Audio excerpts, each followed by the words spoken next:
नमस्कार दोस्तों, ईएमआई के नेक्स्ट क्वेश्चंस हैं। फर्स्ट क्वेश्चन देखिए आपका क्या है। AC bridges cannot be used for the direct measurement of inductance, capacitance, storage factor, loss factor और capacitance. The answer will be capacitance. Okay. देखिए AC bridge जो होता है mainly it consists of four arms, a source of excitation जैसे आपने पढ़ा ही होगा, इस तरह से होता है ना AC bridges. It consists of four arms जहाँ पे AC source लगा होता है, ठीक है, एंड अ बैलेंस्ड डिटेक्टर होता है यहाँ पे, चाहे वो यहाँ लगा हो या वहां लगा हो। तो ये they are important for the measurement of all these factors, inductance, capacitance, storage factor, dissipation factor. But AC bridges can be used for the direct measurement of inductance but cannot be used for the direct measurement of capacitance. Capacitance को directly measure नहीं करते, ठीक है, तो ये आपको मालूम होना चाहिए। ठीक है, उसकी जगह क्या मेजर करते हैं आपने पढ़ा होगा, जैसे वेन्स ब्रिज है तो veins bridge capacitance and veins bridge है तो क्या क्या मेजर करता है, कैपेसिटेंस एंड फ्रीक्वेंसी मेजर करता है। शेयरिंग ब्रिज कैपेसिटेंस मतलब मेनली रिलेटिव परमिटिविटी के उसमें आ गया। डी सॉर्टी ब्रिज कैपेसिटेंस मेजर करता है, ठीक है, ये सब आपको पता होगा। ओन्स ब्रिज इंडक्टेंस करता है, एंडरसन ब्रिज इंडक्टेंस करता है, हेज ब्रिज इंडक्टेंस करता है, Maxwell's inductance capacitance bridge inductance करता है। तो अभी हम देखेंगे और सब में। नेक्स्ट क्वेश्चन है, how would a reading of 0.6973 volt be displayed on 4 1/2 digital voltmeter on its 10 volt scale? देखो जिसका रिजोल्यूशन होगा, okay, the smallest change in the output with the change in input, the smallest measurable input is known as resolution. जो resolution होगा 4 1/2 digital voltmeter on its 10 volt scale, on its 10 volt scale, वो क्या होगा, full scale reading होगा and by 10 to the power n होगा। तो full scale reading n is the number of full digits, capital n है, n क्या है, number of full digits है। तो रिजोल्यूशन कितना हुआ, फुल स्केल रीडिंग कितना है आपका 10, एंड यहाँ पे 4 1/2 digit, number of full digits, n is what, number of full digits. तो इसकी वैल्यू कितनी हो जाएगी, 10 to the power 4, 1/10³ 0.001। ठीक है, तो जो गिवन रीडिंग है it will be displayed as 0.697। तो आपका जो आंसर होगा 0.697। ठीक है, नेक्स्ट क्वेश्चन है आपका, in a measuring instrument sensitivity is more important than linearity, high precision can not confirm high accuracy, accuracy can not be better than resolution.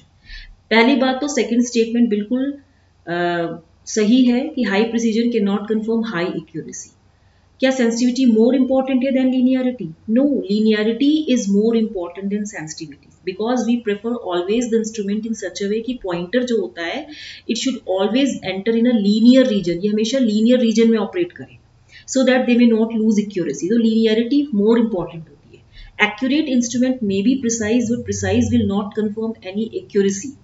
ठीक है, तो यहाँ पे जो आपने भी पढ़ा इसका जो राइट आंसर होगा वो होगा आपका second and third. Accuracy can not be better than resolution, third is the right option. ठीक है, एक्यूरेट इंस्ट्रूमेंट्स मैंने बोला ना इट मे बी प्रिसाइज, लेकिन precise will not confirm an accuracy. Resolution is the smallest output that we can detect in the scale with clarity. We need high resolution instruments. हमें कैसे instruments चाहिए, high resolution instruments चाहिए। ठीक है, सो they can't loose accuracy, तो उनमें accuracy वो loose ही नहीं कर सकते। ठीक है, नेक्स्ट क्वेश्चन है, hot wire instruments read peak value, average value, RMS value और नन ऑफ दिस। देखिए हॉट वायर इंस्ट्रूमेंट्स मैंने आपको बताया था कि they work on the principle of thermal effect, that length of the wire increases because of the heating effect of the current flowing through it. ठीक है, and ये square of RMS value current को ये metre calibrate करता है। ठीक है, तो आपका जो राइट आंसर होगा वो आरएमएस वैल्यू होगा। नेक्स्ट है, the retrace is visible on CRO screen and this problem is because of very high intensity, very high frequency, accelerating voltage is too high or blanking control is not set properly. देखिए जो trace होता है CRO में, it is performed by sweeping of electrons for a small period of time on the phosphorus screen by the voltage generated due to the signal. आपने देखा होगा ना CRO जब होता है तो यहाँ हम एक फंक्शन जनरेटर भी लगाते हैं, तो फंक्शन जनरेटर जब इसको इनपुट देता है तो यहाँ पे जो अंदर स्क्रीन होता है इसका अंदर का वो फॉस्फोरस से होता है ना, फॉस्फोरस स्क्रीन होता है, तो दिस इसको हम स्वीप वोल्टेज बोलते हैं। व्हेन दिस, इसमें आपको ये याद रखना है When the retrace is completed by, again sweep starts. When the sweep is completed, voltage returns to its original value and thus forcing the beam of electrons to move back. इसको retrace कहते हैं. Retrace जानते हैं क्या होता है? Retrace मतलब when the trace is performed by sweeping of electrons. Tracing कब होती है? By sweeping of electrons for a small period of time, on phosphorus screen by voltage generated due to signal. इस वोल्टेज को हम क्या बोलते हैं? स्वीप वोल्टेज बोलते हैं. तो जब आप स्वीप को कंप्लीट करोगे, जब स्वीप पूरा कंप्लीट हो जाएगा, स्वीपिंग बोलते हैं ना, बिल्कुल एक तरह से डिसअपियर हो गया, रिमूवल बोलते हैं ना. तो when the sweep is completed then voltage returns to its original value, ये अपनी ओरिजिनल वैल्यू में चला जाता है, and thus forcing the beam of electrons to move back. इसी को हम रिट्रेस कहते हैं. तो when the retrace is completed again sweep start. जब रिट्रेस दोबारा होता है तो स्वीप अगेन स्टार्ट करता है. ठीक है. तो hold off determines the time that tends to pass between retrace and sweep. जब आपका when it is set to 0 but to avoid certain peaks and noises in the signal, sweep time को हम increase कर सकते हैं to obtain a stable signal at the display. तो ये कब होता है?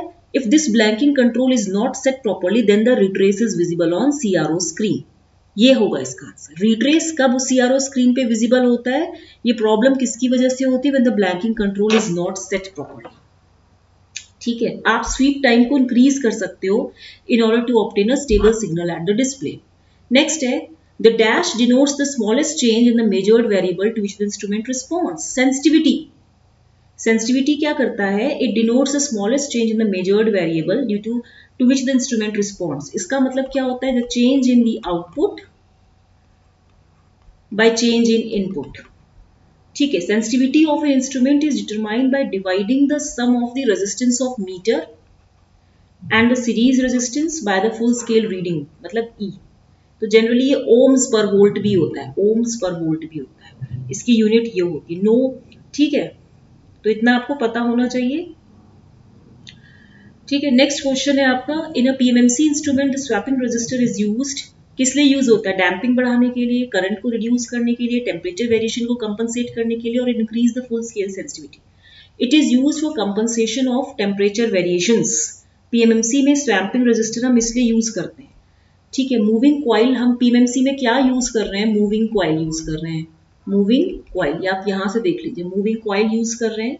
And these are made of thin copper wire जिसका रेजिस्टेंस जो होता है ये चेंज करता है सिग्निफिकेंटली विद टेम्परेचर के साथ इट चेंजेस. ठीक है. रिजल्टिंग इन एन एरर, जिसकी वजह से कोई एरर जनरेट होती है. तो reduce temperature effect swamping resistance is connected in series to a galvanometer. से हम एक गैल्वेनोमीटर के सीरीज में लगा देते हैं and it is made up of manganin और कॉन्स्टेंटन. स्वैपिंग रेजिस्टर किसका बना होता है? मैग्निन और कॉन्स्टेंटन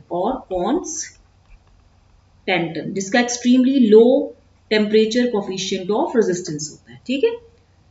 नेक्स्ट क्वेश्चन है आपका, the correct statement about electrodynamometer instrument amongst following is its scale is linear.